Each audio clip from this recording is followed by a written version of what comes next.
Hoje, vamos olhar com mais calma para uma das cenas mais conhecidas da nossa fé, a do presépio, para a gente entender a ordem e o significado por trás das suas primeiras testemunhas. Sabe, quando a gente olha para um presépio, é comum ver ali, lado a lado, pastores bem simples e reis magos super sábios. Aí fica a pergunta, né? Por que Deus escolheria revelar o nascimento de Cristo para grupos tão diferentes e em momentos distintos? Será que foi só um acaso, uma coincidência, ou tem um propósito, uma arquitetura divina por trás de tudo isso? É justamente esse mistério que vamos desendardar juntos. A resposta, que vem da profunda reflexão de São Tomás de Aquino, é que nada ali acontece por acaso. Cada pessoa naquela cena foi, digamos, divinamente posicionada para anunciar uma mensagem principal. A salvação que Cristo veio trazer é para todos, sem nenhuma exceção.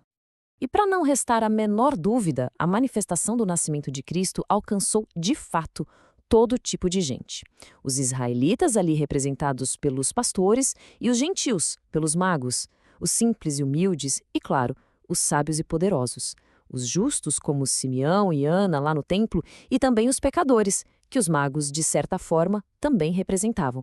Homens e mulheres. Ninguém, absolutamente ninguém, ficou de fora desse chamado. Ok, então vamos começar pelo primeiro grupo, os pastores. Eles foram os primeiríssimos a receber a grande notícia. Mas por quê? A razão é que eles representavam aqueles que já estavam próximos. Os pastores são o que chamamos de primícias dos judeus. O que isso quer dizer? Que eles são os primeiros frutos da fé dentro do povo da aliança, sabe? A nação para quem o Messias tinha sido prometido há séculos. A revelação, portanto, tinha que começar dentro de casa. E o mais interessante aqui é o contraste. Alguém poderia perguntar, por que não revelar aos grandes líderes religiosos em Jerusalém?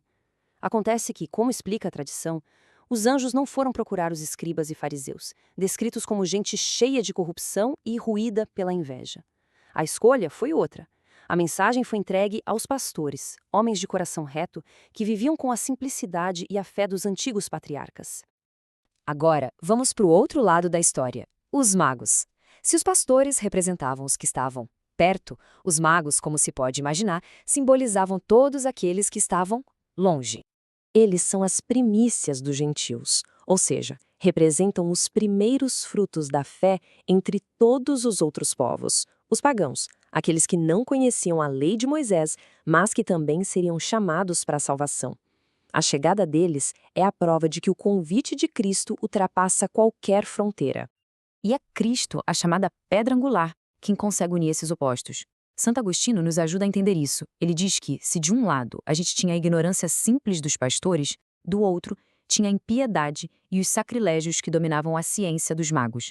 E Cristo veio chamar a ambos, os ignorantes, para confundir os que se achavam sábios, e os pecadores, para que ninguém se enchesse de orgulho ou se perdesse no desespero.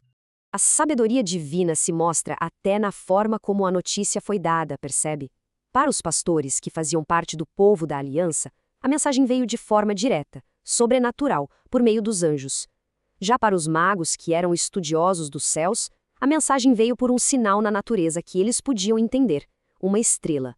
A revelação se ajusta a quem a recebe.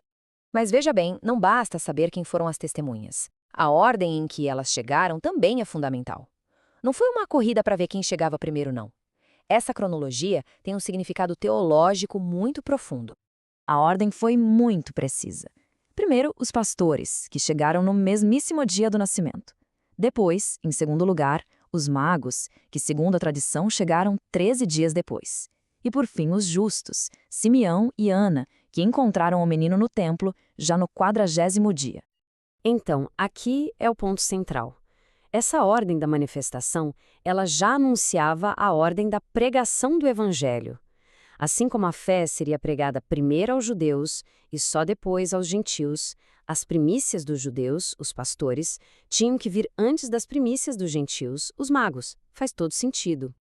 E com isso, a gente chega na grande conclusão. Esses dois momentos, a visita dos pastores e a adoração dos magos, não são duas histórias soltas, elas formam uma única e poderosa mensagem. E tem uma citação de Santo Agostinho que amarra tudo isso de forma perfeita. Os pastores eram israelitas, os magos, gentios.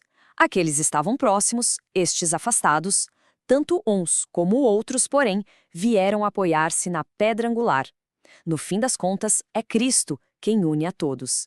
Por isso, da próxima vez que a gente olhar para um presépio, talvez a gente possa ver além das pequenas imagens. A gente pode ver ali um plano divino se desenrolando, uma demonstração clara, linda, de que o Salvador veio para resgatar e unir a humanidade inteira, sem deixar ninguém de fora.